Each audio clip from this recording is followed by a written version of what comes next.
All right, over here in Manhattan today, it's not so warm out at this building we built. There you go. Back in, I don't know, 2006, 2007, when we owned these retail stores down here. Got a call last night that our restaurant, 200-seat restaurant, doesn't have heat. So I came here to figure out why my boilers aren't working. Let's go take a look. I already figured it out, but I'll show you what was wrong. All right, so here we go in the lobby. Pardon. Going back down to the boilers. Still looks pretty much the same way it looked in 2006. I'm pretty embarrassed about the way this boiler room looks. So don't judge me. I'm not in charge of this building anymore. It's a condominium, so there's 58 apartments upstairs here that we built. And we just own the commercial, the retail store. And super maintains the boiler room stuff. Doesn't look great. Always very proud though of how my dad, who laid the boiler room out, was able to tuck everything in. So here's our boilers, and they were not running before, but now they're running. In fact, actually they're satisfied. So they're trying to get to 170 degrees, and that's where they are. So I can leave now that they work. But let me show you what was wrong. So over here you have a bunch of gas valves. This one is for like the pilot light, the intermittent pilot light. And this is the main gas valve that you turn on and off manually. And these two are, I think this is just a pressure sensor to make sure you have proper gas pressure. And then this one is the main valve that turns on and off to actually fire gas. Another critical component is the flow switch to make sure that there's water flow through the boiler, because obviously you don't want to put 500,000 BTUs of fire into this thing and not be running water through there, because it'll melt like in a minute.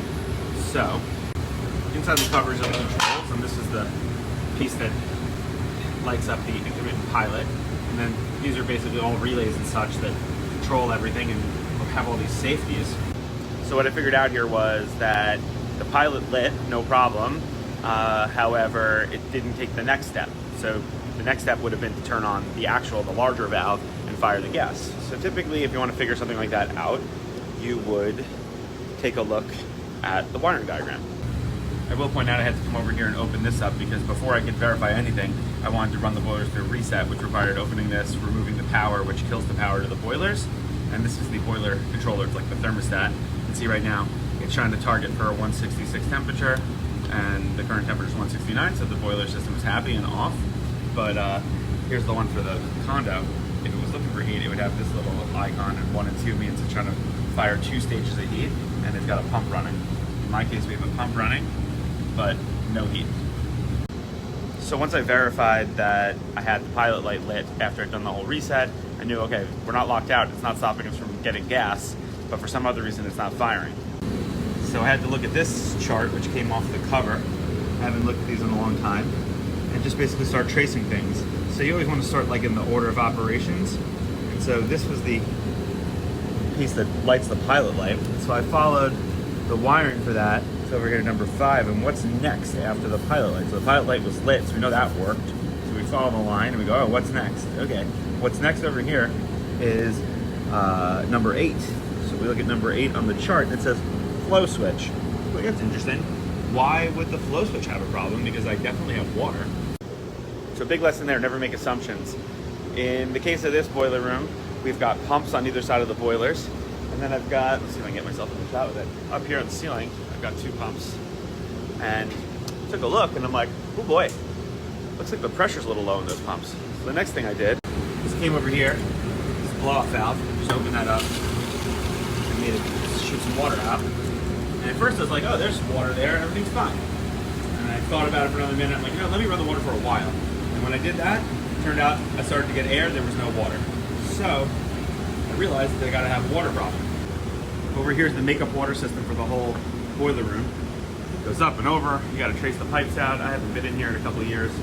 And so long story short, this is the commercial side of the makeup water system. One of these does the cooling tower on the roof, and the other one does the boilers.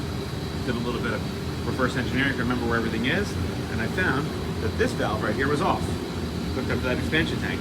Well, this is the fill water for the commercial, so if this turns off, over time, the boilers will cook and cook water, and it'll evaporate some, lose some, and over time, it'll run out of water, which is exactly what happened.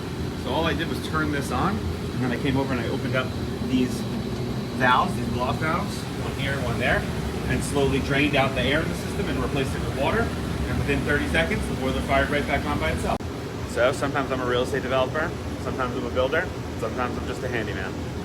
Peace.